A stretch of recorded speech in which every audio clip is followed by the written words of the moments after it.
Romanos capítulo 3.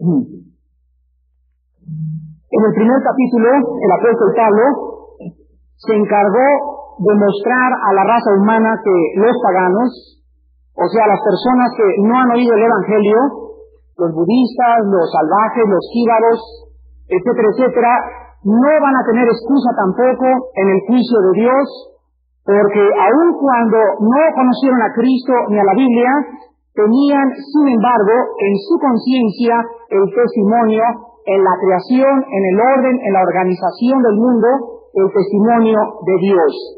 Vimos también en el capítulo 1 cómo la raza humana, cuando conoce a Dios y no se inclina ni le rinde culto y adoración, la raza humana se degenera.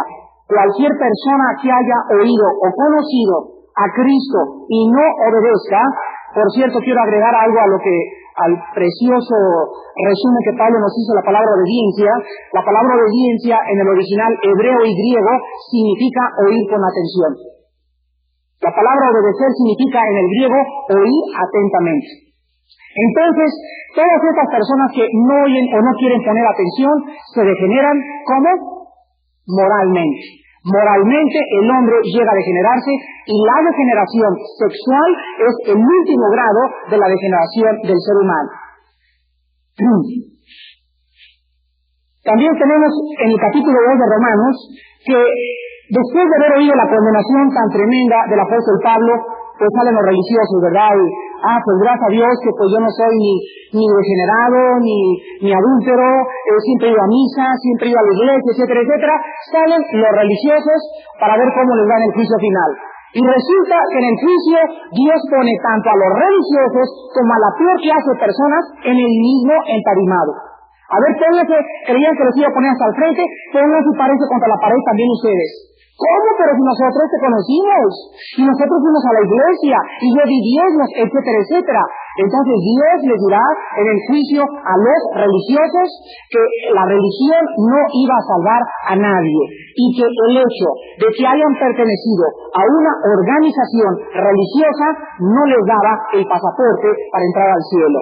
Entonces Pablo demuestra en el capítulo 2 que no son los oidores de la ley, no son los que conocen de Dios, ni los que conocen de la Biblia, sino los que hacedores, los que obedecieron. Los que obedecieron, los que pusieron en acción lo que oyeron. Obedecer significa oír atentamente y llevarlo a la acción. Y ahora entramos al capítulo 3. Y ya los judíos ya contrataron a quién sabe cuántos abogados y licenciados. Y vamos a ver 3 o 4 preguntas de los judíos en los primeros versículos, donde comienzan a defenderse o a interrogar la justicia de Dios. Entonces vemos que en los primeros 8 versículos encontramos la defensa de los judíos, del 1 al 8. Luego, del 9 al 20, claro, estamos hablando del capítulo 3. Del 9 al 20 vemos 14 acusaciones que hace Dios al ser humano. 14 acusaciones de Dios al ser humano.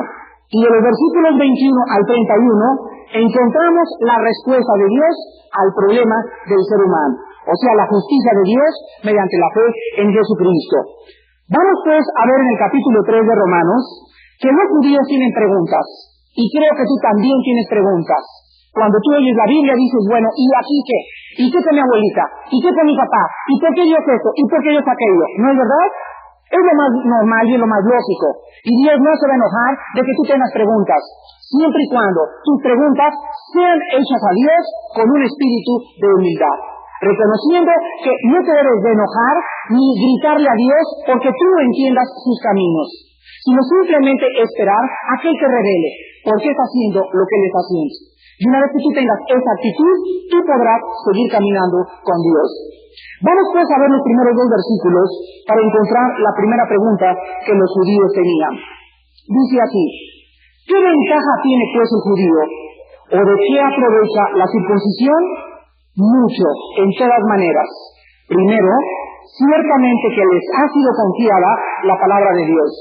Después de que Pablo les dice que se van a ir al infierno y que el ser judío no los va a llevar al cielo, pues los judíos es normal que pregunten, oye Pablo, ¿y entonces de qué sirvió que Dios nos escogiera en el Antiguo Testamento? ¿Qué acaso, Pablo, no te acuerdas que Dios dijo, ustedes son una nación escogida y como la niña de mis ojos en mi presencia? Entonces, ¿de qué sirvió que nosotros fuéramos la raza privilegiada, la raza escogida de Dios en el Antiguo Testamento? Es una pregunta muy válida, pero quiero que noten algo. No son los judíos los que hacen esta pregunta, es el apóstol Pablo. O sea, Pablo se les está adelantando porque él sabe que les van a hacer esta pregunta. Entonces Pablo les contesta en primer lugar lo siguiente, que el ser judío sí les aprovechó porque tenemos que recordar algo muy importante. Vamos a entender en esta mañana que no podemos mezclar el judaísmo con el cristianismo. Hay promesas específicas para los judíos que no nos pertenecen a nosotros. Y hay promesas para nosotros que no les alcanzan a los judíos. Por ejemplo, si ustedes creen que Dios ya ha acabado con Israel, están equivocados.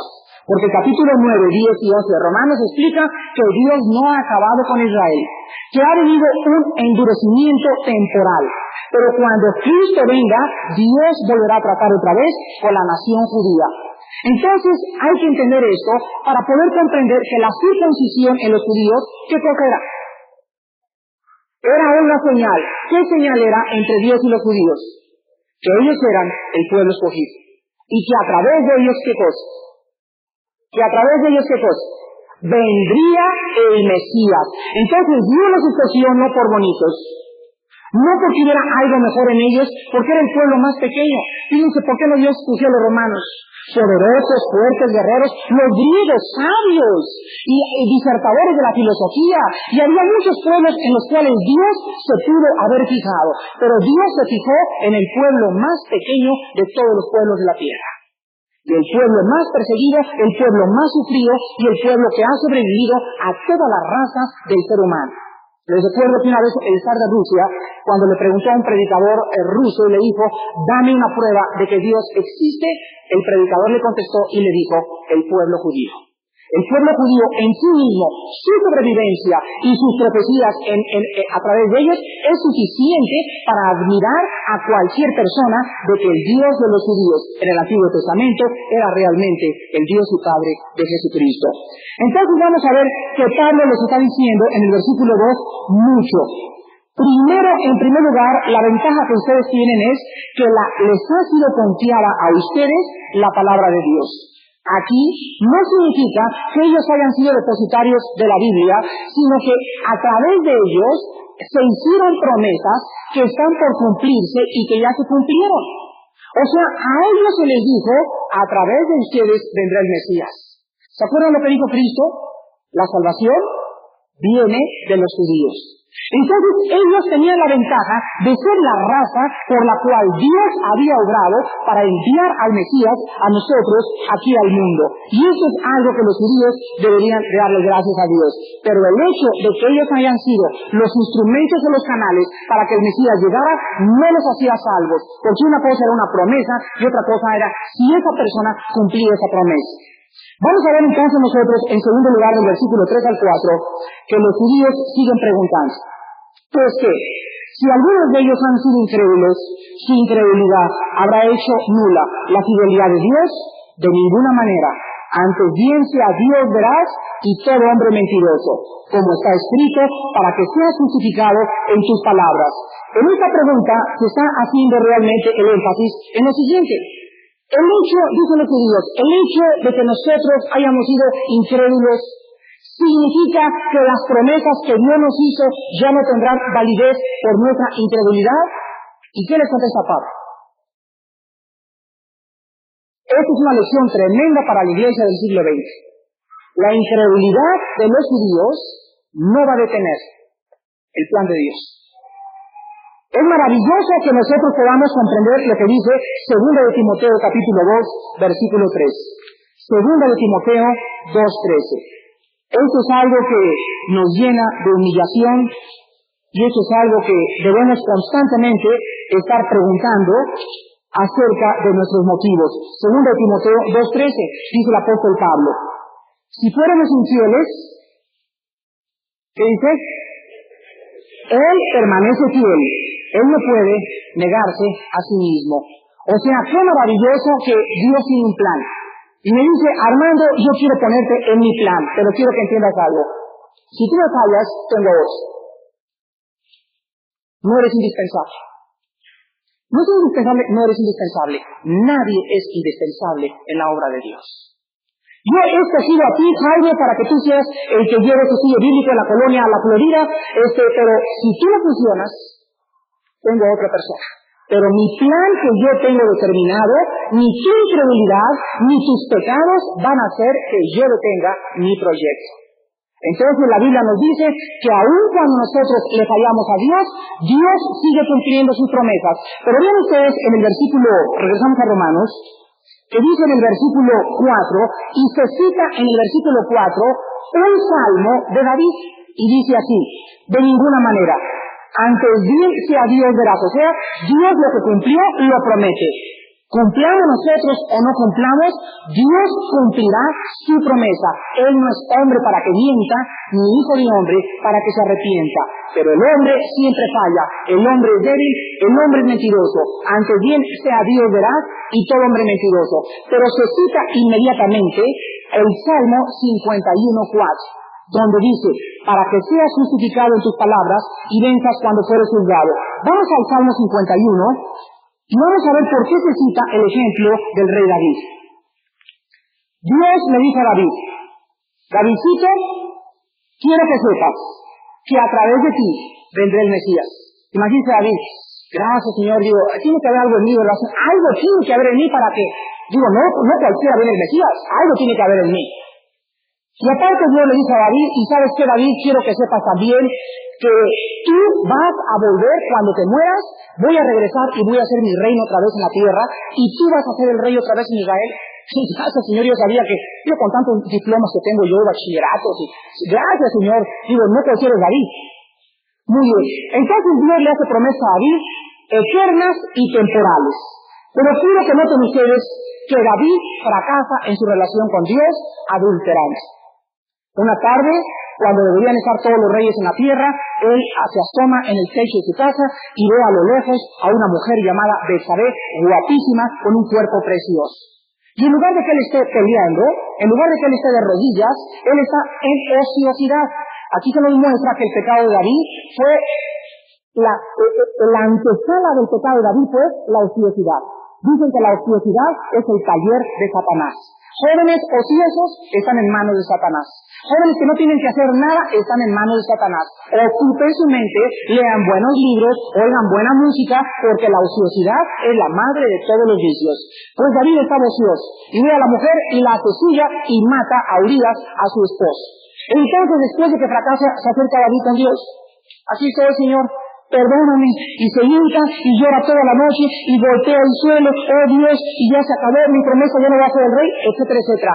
Y de repente Dios le contesta algo que nos enseña a nosotros también en el Nuevo Testamento. David, tu pecado no impedirá el cumplimiento de lo que te prometí. De veras, Señor, a pesar de que fui adúltero, a pesar de todo lo que hiciste, David, la promesa que yo te hice la voy a cumplir. Padre, gracias, Señor. Pero David, recuerda que vas a recoger el fruto de tu pecado. Tenemos que entender, hermanos, que en la sangre de Jesucristo, cuando los cristianos pecamos en el Nuevo Testamento, tenemos perdón. ¿Cómo me está molestando esto aquí? Una horquilla o algo que le pudiéramos fabricar aquí a esto. Pero cada vez que pasa...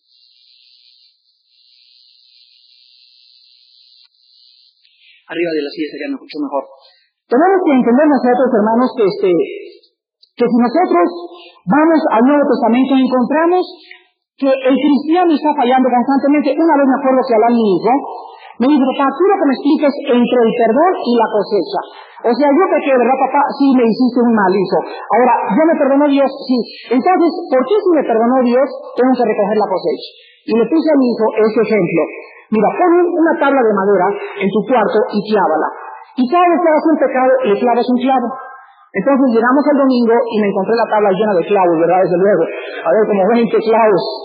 Y me dice, amigo, ¿verdad? Aquí están todos mis pecados. He puesto cada vez que hago una mentira, un mal pensamiento, pongo un clavo en la tabla. Entonces le dice, mira lo que es el perdón. El perdón es esto, quita todos los clavos. Entonces, quité todos los clavos, pero le dije, las marcas quedaron. ¿Se dan cuenta? Dios nos limpia con su sangre. El perdón significa lo siguiente. El perdón significa que ya no nos castiga. Mi hijo viene lleno de lodo y él merece dos cosas. Una cueriza y aparte meterlo al baño. ¿No es cierto? Muy bien, el perdón es decirle, pues no te doy la cueriza, pero te tienes que bañar. Entonces, Dios nos perdona con su sangre, pero Dios nos dice que necesitamos recoger la cosecha. Ayer, en el estudio de Seminario Mujeres, me encontré una muchacha que me trajeron, creo que de Monterrey, de 17 años, que se había metido con tres muchachos, y no sabía cuál de los tres era el papá de su hijo. Embarazada, estaba yo la niña, ¿verdad?, de 17 años de edad, me dio tanta lástima, me dio tanta tristeza, y le dije, tu vida ha sido una vida de pecado, ha sido una vida donde, me dice, Armando, yo estoy seguro que estaba arrepentida esta muchacha. Y estaba realmente con lágrimas diciéndome, ¿qué hago? Porque no sé quién es el papá. Yo le dije físicamente, espera que el niño nazca, que le haga un examen de sangre, y creo, ¿verdad? No se ayúdenme los doctores que están aquí, creo que en la sangre se puede determinar cuando el niño nace si el papá es realmente el papá o cuál de los tres es el papá. Pero la cosa era que ella estaba arrepentida y ella me decía, ¿por qué, Armando? Si ya me arrepentí, estoy tan confundida todavía y lamento lo que he hecho. Y le dije, tu pecado lo llevarás por lo menos durante los próximos 5 o 10 años de tu vida. Las consecuencias, el perdón ya lo tiene, si se muere ella se va al cielo, pero ella va a recoger la cosecha de 45 minutos de placer con 3 hombres. Las consecuencias del pecado son amargas, muy amargas. Y Dios nos priva de que nosotros podamos decidir para poder abandonar sus caminos y escoger el camino del pecado. Entonces Pablo aquí les muestra, regresamos a Romanos, perdón, estamos en el Salmo 51, vamos a ver lo que dice aquí David. Quiero que noten que este salmo lo escribió cuando él pecó de adulterio. Y dice David, ten piedad de mí, oh Dios, conforme a tu misericordia, conforme a la multitud de tus piedades, borra mis rebeliones, lávame más y más de mi maldad y límpiame de mi pecado, porque yo reconozco mis rebeliones y mi pecado está siempre delante de mí. Mi pecado está siempre delante de mí. Esta muchacha va a ser atormentada durante algunos años de que ella se fue con 3 hombres. Y la atormentará, y la atormentará, y la atormentará, porque la paga del pecado es la muerte.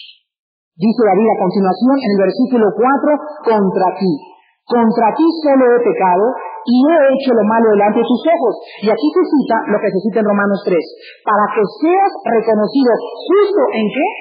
En tu palabra. O sea, él no fue injusto en haberme dado el pago que yo hice, pero él fue justo al cumplir lo que prometió, y tenido por puro en tu juicio.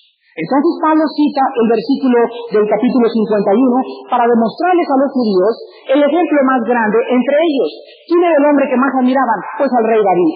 Y entonces Pablo les muestra en Romanos que David pecó contra Dios.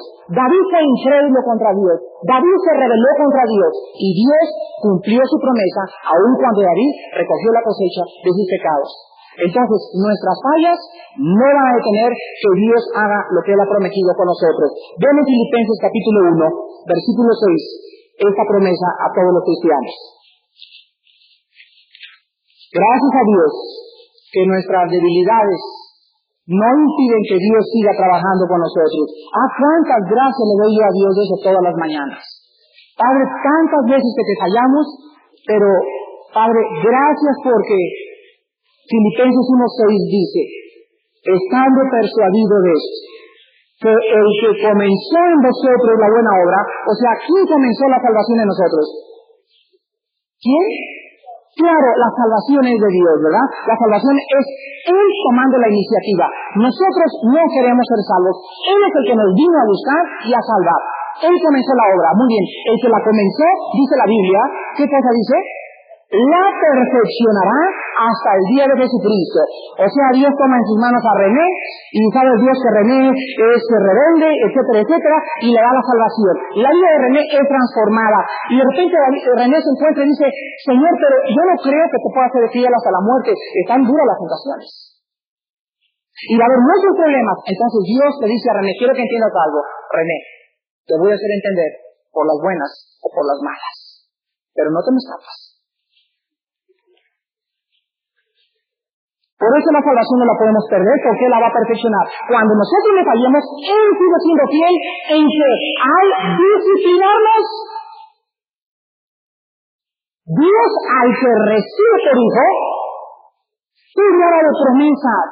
No se dan promesas como Filipenses 1:6, voy a acabar en ti la obra. Y si tú me fallas, y tú eres incrédulo, y quieres alejarte de mí, como yo di la salvación y tienes mi espíritu, te voy a hacer entender. Y regresamos siempre así, dice el Salmo 119. Antes de que fuera rebelde, antes que fuera humillado, era rebelde contra Jehová. ¿Por qué viene la humillación y el castigo? Por nuestra rebelión. Entonces, ¿quieres salirte del camino de Dios? Dios te va a hacer volver. ¿Quieres saber si eres salvo? Si no te hace volver Dios, no eres salvo. ¿Se dan cuenta?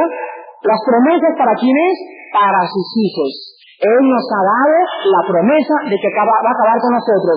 Y si tú te pones rebelde y tienes realmente al Espíritu Santo, vas a regresar a Cristo tarde o temprano. Regresamos a Romanos y vemos nosotros en el versículo del 5 al 8 la tercera pregunta. Del 5 al 8 vemos la tercera pregunta. Si nuestra injusticia hace resaltar la justicia de Dios, ¿qué diremos? ¿Será injusto Dios que da castigo? Hablo como hombre. En ninguna manera. De otro modo, ¿cómo juzgaría Dios al mundo?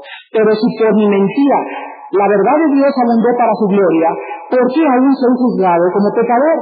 ¿Y por qué no decir, como se nos calumnia, y como algunos cuya condenación es justa, afirman que nosotros decimos, hagamos males para que vengan bienes?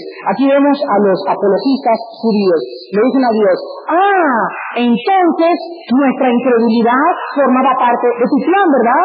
Y contesta Dios, sí. Bueno, entonces si nuestra incredulidad formaba parte de tu plan y nuestro pecado va a traer gloria a tu nombre, ¿por qué nos culpas?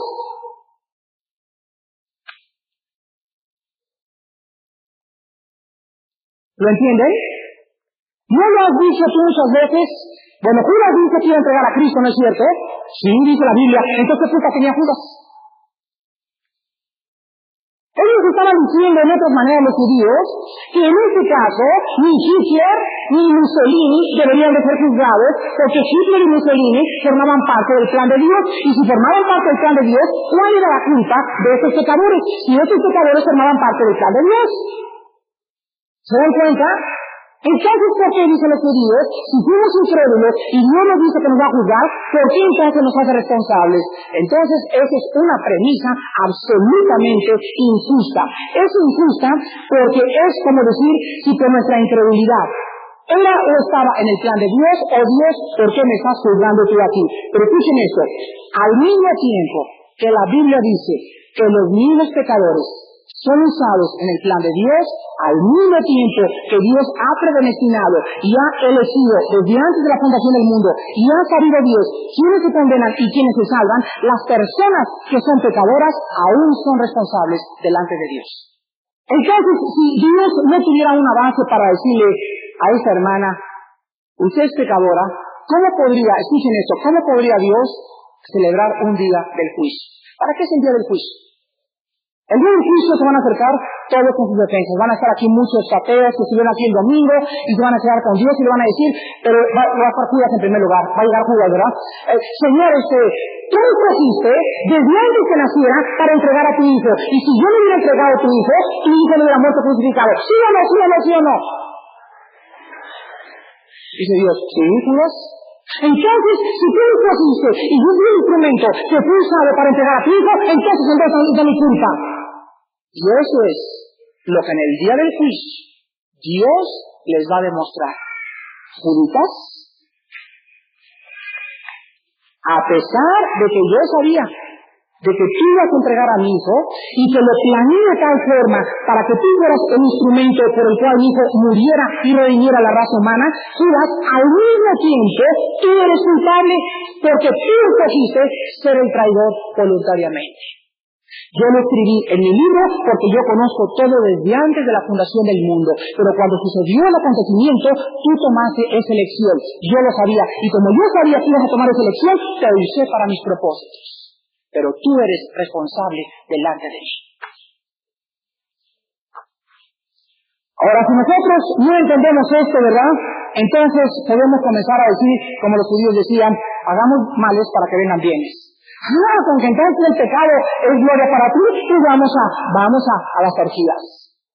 Vamos a abrazar la cobija, que al cambio el pecado trae gloria al nombre de Dios. Entonces, dice Pablo, es una calumnia. Eso es algo que difama el buen nombre de Dios. Hagamos males para que vengan bienes. Entonces, al acabar esto, encontramos que en estas tres preguntas, Pablo nos demuestra en primer lugar que los judíos eran especiales no por la salvación. Los judíos eran especiales porque a través de ellos vino el Mesías. En segundo lugar, su incredulidad no detuvo el plan de Dios. Y en tercer lugar, su incredulidad, aunque trajo gloria a Dios, ellos seguían siendo responsables de sus pecados y de sus acciones. Ahora pasamos inmediatamente a la otra sección, donde encontramos el veredicto del juez de la humanidad. Aquí encontramos en el versículo 9 en adelante el veredicto del juez de la humanidad. Y el veredicto es el siguiente: todos culpables. Cae el mazo del Dios del cielo y dice: todos culpables, paganos o religiosos, blancos o negros, ricos o no ricos, negros o prietos, amarillos o educados, con iglesia católica o sin iglesia católica, todos se van al infierno. Absolutamente no hay ni un justo que pueda decir: yo merezco ir al cielo. Este es el veredicto que vamos a encontrar, y vamos a ver nosotros en el versículo 9 lo siguiente: ¿qué pues? ¿Somos nosotros mejores que ellos? En ninguna manera. Pues hemos acusado a judíos y a gentiles que todos están, vean esta frase, bajo pecado. Esto significa que toda la raza humana, los que pertenecen a una religión y los que no son religiosos, toda la raza humana están bajo el control y bajo el dominio del pecado.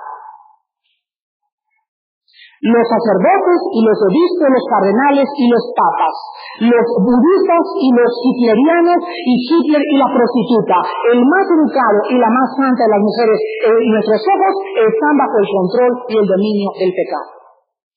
Es por eso que en este pasaje nos acusa a Dios mostrándonos cuáles son los 14 pecados que se mencionan y que vamos a estudiar ahorita, y enseguida Dios nos dice quién es el que se va a escapar de este juicio del infierno eterno en llama de fuego. Si después de tú oír esta conferencia, tú sigues insistiendo en que tu religión o tus buenas obras te van a salvar, te vas a llevar un gran fiasco. Dios te dice en esta mañana: tú eres culpable de irte al infierno, aunque te hayas comulgado, aunque hayas confesado, aunque tengas la foto del Papa en tu casa, aunque tengas a Santa Cecilia ahí en la entrada, aunque tengas a Santa Cleta, no me importa lo que hagas, delante de mí eres culpable. Entonces ahorita que somos culpables, la pregunta es: Padre Santo, ¿cómo puedo entonces entrar a tu reino? Y Dios nos contesta: yo les voy a dar las reglas del juego. Y el que quiera jugar con las reglas del juego va a entrar al cielo. Y los que quieran seguir creyendo que las reglas que tú has inventado te van a llevar al cielo, dice Proverbios 14:12, hay caminos que parecen derechos. Parece que el pertenecer a una iglesia me va a llevar al cielo. Parecería que el pertenecer a Opus Dei me va a llevar al cielo. Parecería que el dar dinero me va a llevar al cielo. Pero la Biblia dice: pero su fin es camino de muerte. Entonces vamos a encontrar aquí a Dios en tres naturalezas. Pero antes vamos a recordar por qué somos pecadores. ¿Somos pecadores porque Adán pecó?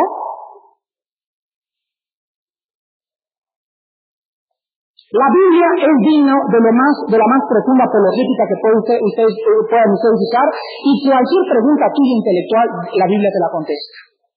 Yo cuando oí esto, mi naturaleza por naturaleza rebelde y mi intelecto por naturaleza arrogante se preguntó inmediatamente: Padre, ¿por qué tú me haces culpable de algo que cometió un hombre hace 6,000 años? ¿No es verdad? ¿Qué culpa tengo yo que Adán y Eva hayan pecado para que tú me mandes al infierno? Entonces la Biblia nos contesta lo siguiente: nosotros somos pecadores por dos razones, apúntenlo por favor. Somos pecadores por dos razones. Número uno, sí, por nuestra condición o por naturaleza. Repito, por naturaleza somos pecadores. Salmo 51, en pecado he sido concebido. Todos, el más santo de los santos, ha nacido con una enfermedad, con una condición que Shakespeare le llamaba el defecto trágico, la psicología le llama el medio ambiente, el marxismo le llama la lucha de clases, los filósofos le llaman el problema humano, Jean-Paul Sartre le llamaba la náusea o la incógnita del hombre, el doctor Alexis Carril, todos le han bautizado el problema que tiene el hombre. La Biblia le llama pecado. Entonces somos pecadores porque hemos heredado una enfermedad espiritual. Y en segundo lugar, somos pecadores por acciones también. Entonces René dice, Dios, ¿por qué me culpas? Yo no tengo la culpa que Adán ha pecado. Y Dios le contesta a René y le dice, pues déjame decirte que tú estás haciendo lo mismo que hizo Adán. O sea, estamos nosotros también cuando venimos a Dios. Cuando un niño nace, Adán tenía estado de qué? ¿Adán era justo? A ver, bien esta pregunta. ¿Era justo Adán? ¿Tú entonces fue criado con pecado? ¿Entonces era justo o no era justo? No, no era justo. ¿Y saben por qué no era justo? Porque fue criado inocente. Adán no tenía el discernimiento entre el bien y entre el mal. Adán fue criado como un niño. Y en ese estado él tenía que responder hasta que se le presentara ¿qué cosa? La oportunidad de escoger o de usar su libre albedrío. Cuando yo tengo a mi hijo que va creciendo, me acuerdo cuando lo metía al baño, ¿verdad? Y llegaban ahí en el baño, y pues se metían al baño a bañar de 4 o 5 años de edad, y por ahí los niños andan corriendo sin los calzoncillos, con el pañal por todos los lados. Yo nunca he visto un bebito así, ¿verdad? Si fuera así, tapándose. ¿Por qué andan por todos lados las niñas y los niños desnudos? Porque no son conscientes de su desnudez. Esto se llama el estado de inocencia. Pero esa niña o ese niño a los 7 o 8 años de edad, quítale el calzón. ¿Qué hace inmediatamente?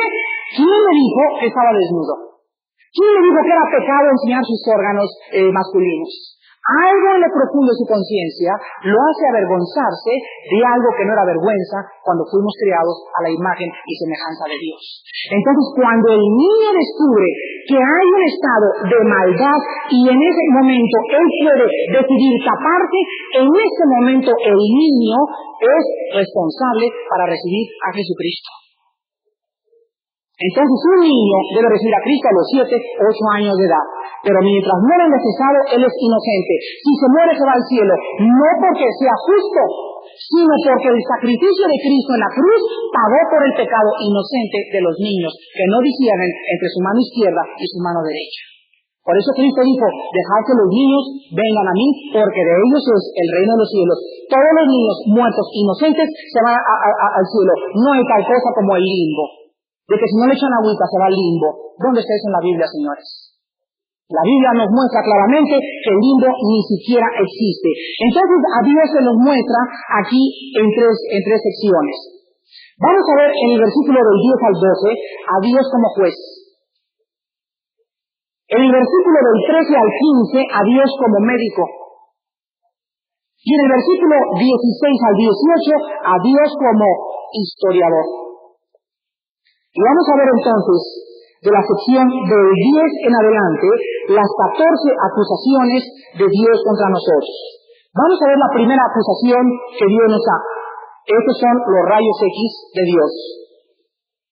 Todos ustedes saben que por naturaleza nosotros tenemos un buen concepto de nosotros, ¿no es cierto?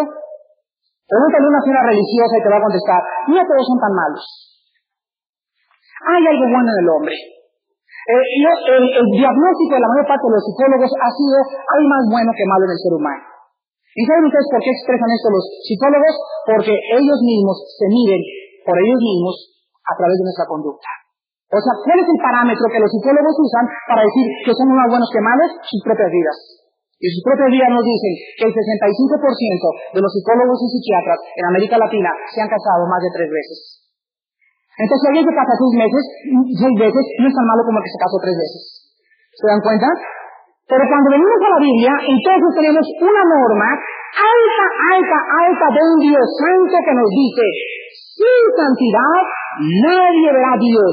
Y si vuestra justicia no fuere más grande que la de los fariseos y hipócritas religiosos, no entraréis al reino de Dios.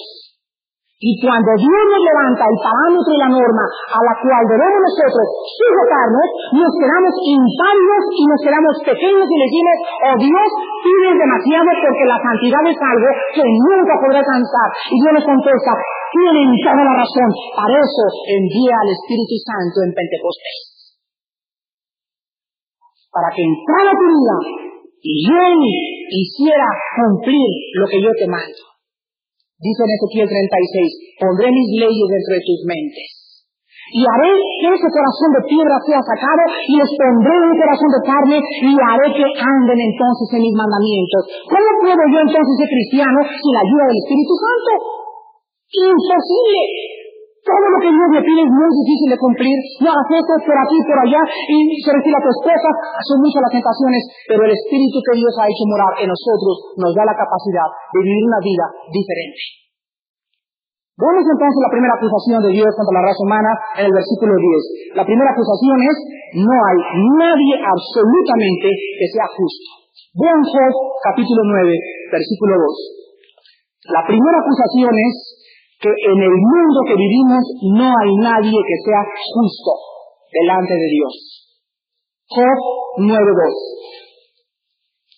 Vamos a ver varios pasajes en el Antiguo Testamento que donde Dios ya había hecho conciencia de esta acusación. Job dijo, ciertamente yo sé que es así. ¿Y cómo se justificará el hombre con Dios? Job escribió casi con el mismo tiempo que el libro del Génesis. ¿Sabían ustedes?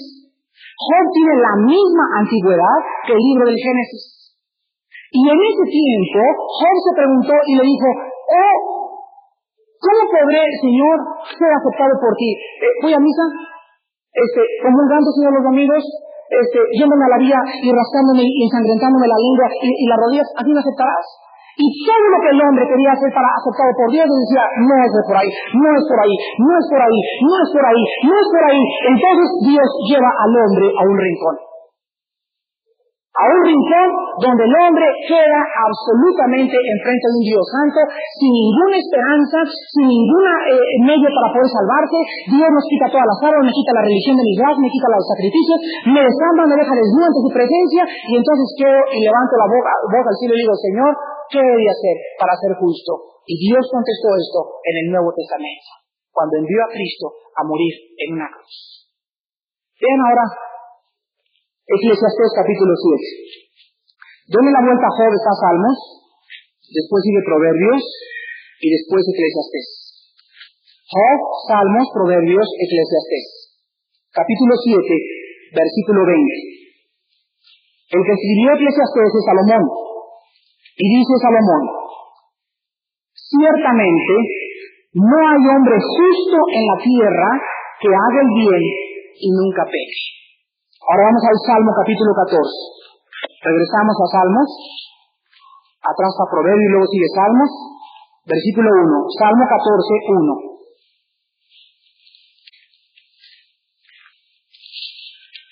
Dice el necio en su corazón, no hay Dios. Se han corrompido, hacen obras abominables, no hay quien haga el bien.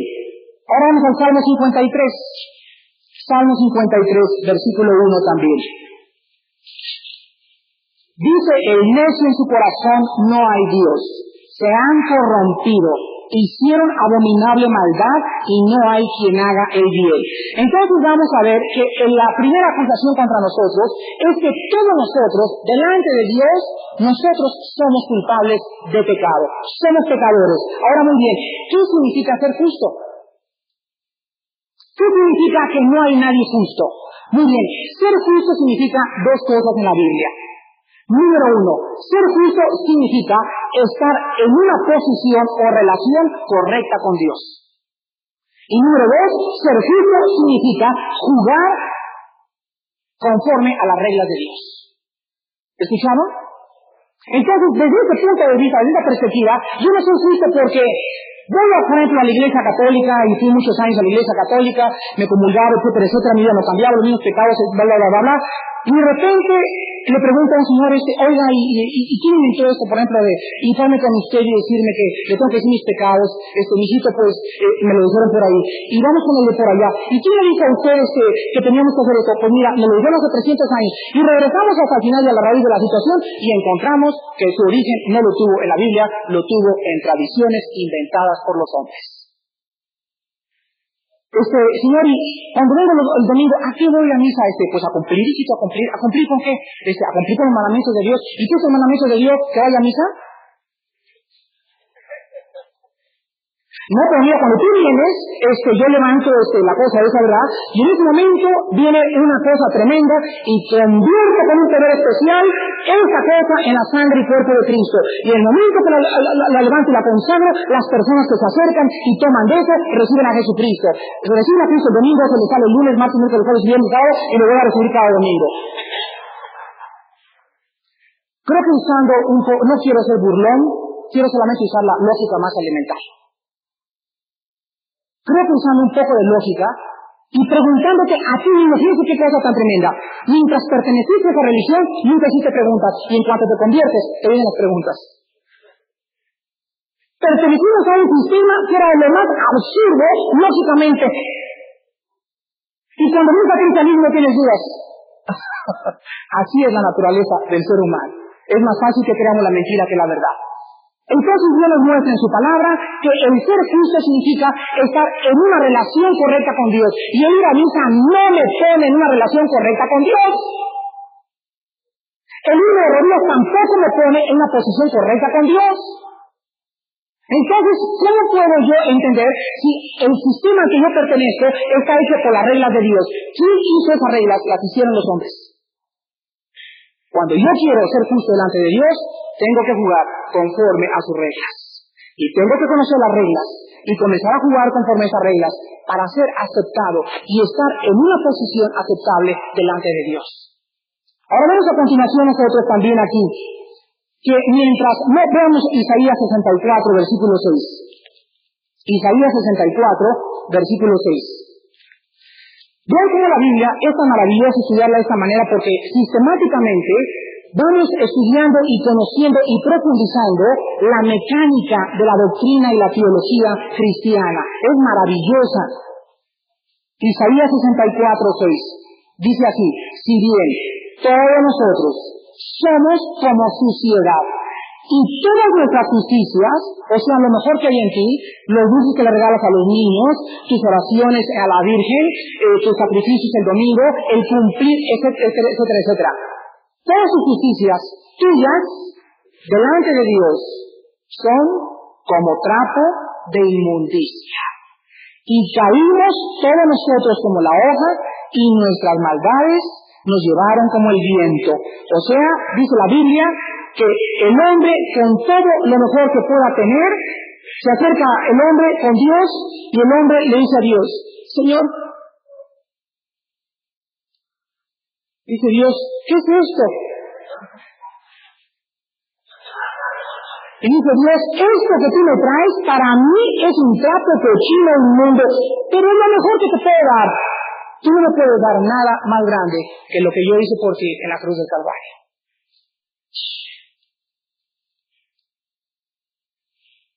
Dios nos desarmó. No hay nada que yo pueda hacer, porque Él lo hizo todo por mí. Y ahora Él no quiere que yo haga, sino que solamente yo crea en aquel que justifica al pecador a través de la muerte de su Hijo Jesucristo. Despidámonos en oración. Padre Santo, gracias por tu palabra, por habernos dejado explicado tan maravillosamente las reglas del juego. Y sabemos, Padre, que hay muchas personas que, ignorándolas, han querido establecer su propia justicia, su propia manera de salvarse. Es más, ni siquiera han investigado si es verdad o no es verdad a la religión o a la secta a la que pertenecen. Se engañan, su necio corazón les engaña y les conduce a un camino de sinceridad equivocada. Pueden ser sinceros, pero están equivocados. Gracias porque esta mañana tú has traído a muchas de estas personas para que en esta mañana ya no tengan ignorancia, para que te conozcan y comprendan que no hay nada en las obras que puedan ponernos en una posición de aceptación ante tus ojos, que es el sacrificio de Cristo. Eres tú interviniendo en el espacio y en el tiempo para poder mostrarnos que la salvación viene de Dios. Tú iniciaste la salvación cuando Adán cayó, él no te buscó, tú le buscaste y le dijiste, ¿dónde estás tú? Eras tú el que emprendías, el que tomaba la iniciativa. Cristo dijo, he venido a buscar. Él es el que vino a buscarnos, porque nosotros no queríamos buscarte. Te buscábamos a nuestra manera, pero no conforme a las reglas que tú habías establecido. Padre, gracias.